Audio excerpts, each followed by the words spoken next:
I was just having a conversation earlier today around the repressed memory and my understanding from the research that I've done around it, as I've tried to understand how that even happened for myself, what's going on. This is the Deep Dive with Adam Roa.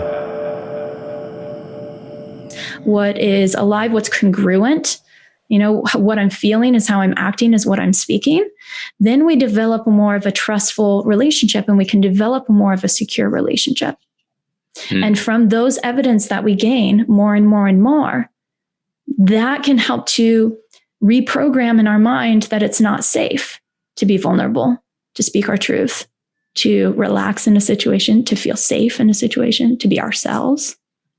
So, yeah, I would say that, and that ties into the second part of the question that I want to make sure to answer in case anyone's out there like, wait, you didn't answer that second part around the repressed memory, because I was just having a conversation earlier today around the repressed memory and my understanding from the research that I've done around it, as I've tried to understand how that even happened for myself, what's going on, is essentially the metaphor was just like, imagine just like a breaker switch in your home and just being like, well, too much voltage, shut it off.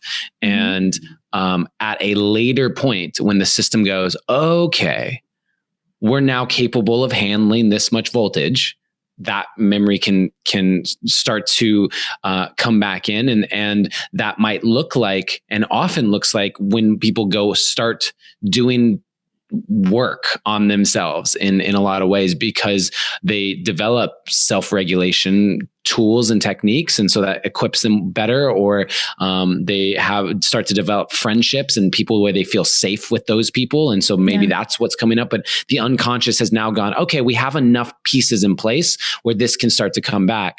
And I just kind of wanted you to speak to that, because I think, because when you said, something like a disorganized attachment style with someone who's experienced something early in life that's so traumatic, but it doesn't necessarily mean that if you have that, you're going to be disorganized attachment style.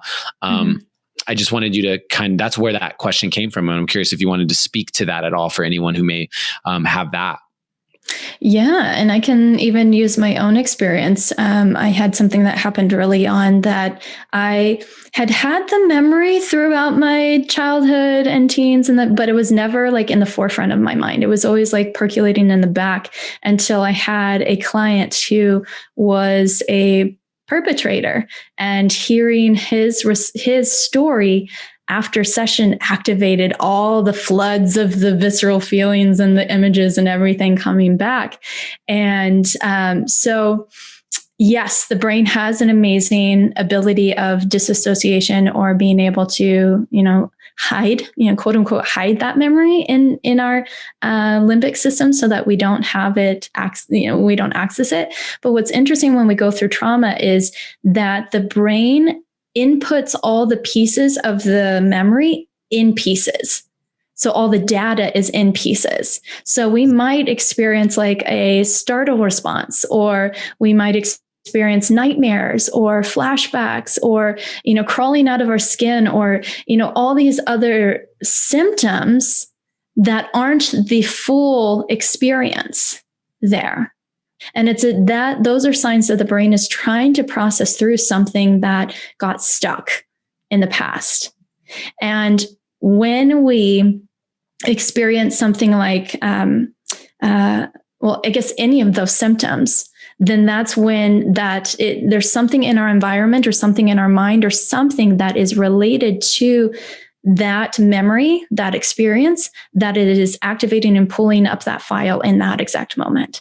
And again, it may just be pulling parts of that memory in that moment instead of the whole thing.